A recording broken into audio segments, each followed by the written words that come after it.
What's up guys, it's me Killer Cody Gaming here, back at it again with another Paragon character analysis. The one we will be talking about today is the new AURORA character, which is a controller character, and I very much enjoy playing as this character. Now I will go ahead and say before I go into this that my previous, or still favorite character is Sevarog that I played. I have not played as all characters. I am not an expert at this game, but I do enjoy playing as Sevarog, and this character, AURORA, has definitely fit my playstyle for Sevarog. What I found from playing as this character is that she is a very good controller type character, which means she can control a whole lot of enemies at once, meaning like if she has to take on a whole lot of minions by herself, she can do that, and she won't take a lot of damage because all of her abilities are centered around controlling a crowd and not getting overwhelmed. Now let's get into her abilities. First off, her main ability that I used a lot is her dash ability, which she uses to dash forward really far, similar to Sevarog's R1 attack, and it leaves behind a trail of ice.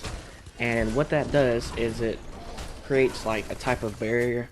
Not that the other enemies can't go over it or whatever, but when you're playing, you're not looking for something to be in your way, and that's usually not there. So if you see people like your team's getting really overwhelmed, you're like, hey, I can cut these people off and give them a little break here.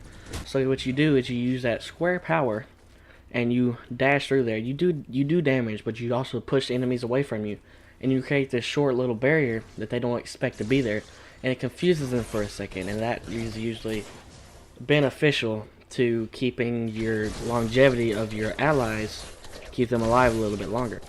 Another great feature of this ability is that she can use it to go like, I don't want to say a maneuver, but it can be used for vertical movement.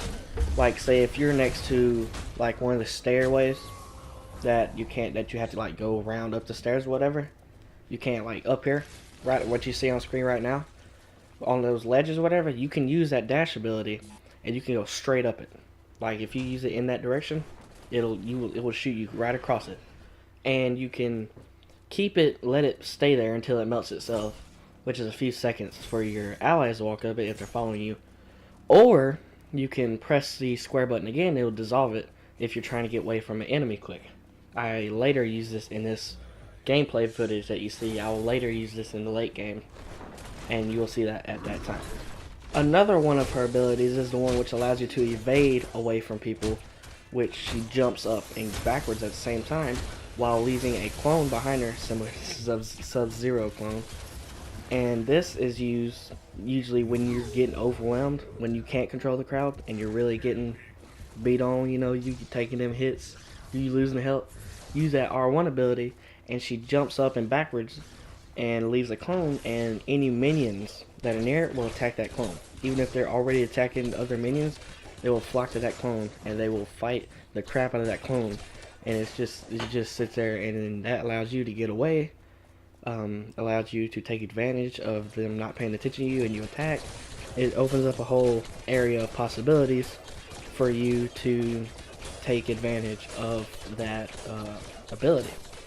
One thing I really didn't like about this ability is that the distance she goes backward when she jumps isn't really that significant compared to like the dash, or really just like running.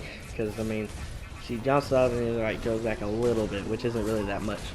But this does like the clone and how the minions attract to it kind of makes up like what you saw on screen right there. That was it. That was the dash / jump backward, and that's the dash going uphill. But this is like, I think it kind of makes up for it with that cloning ability, makes up for the distance that it doesn't make. Her last main ability is the Frost Circle ability. This ability creates a small like radial like ice barrier around the player and damages any players or minions that come through, and freezes any minions that touch it.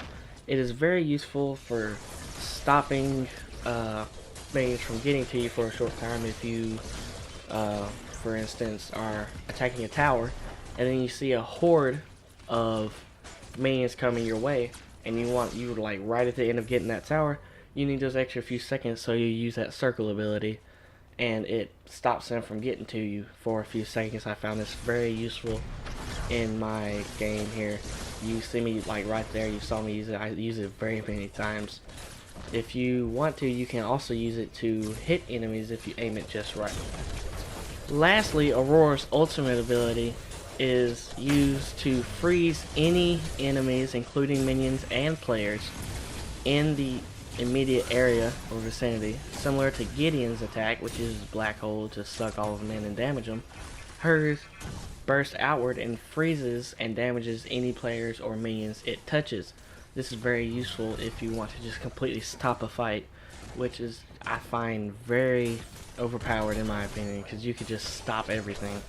Like if you're in the middle, like if you've got people in your tower range and you hit that freeze button, and then everybody freezes and they stay to getting hit by the tower, they're dead. You know what I'm saying? It's very useful and can be used really against somebody in those type of situations. Overall, I'd say Aurora is a great addition to the Paragon character roster. If you prefer to play as a jungle or damage heavy type character, I wouldn't suggest her, but if you really want to experiment with the controller type character, I would definitely say try her first. Now I'm going to leave you here with the rest of this gameplay here. It is cut up a little bit to keep the video short, but in essence, this was a really tough fight. This game lasted 46 minutes. This gameplay that you see started at about 20 minutes. So yeah, it's a very long game. I die a lot towards the end game. And at the very end you get to see the KD of the Fae character we had that was with us. They just went ham. It was great. But I hope you guys liked the video. Comment, subscribe, watch some more of my videos, and I hope you have a great rest of your day.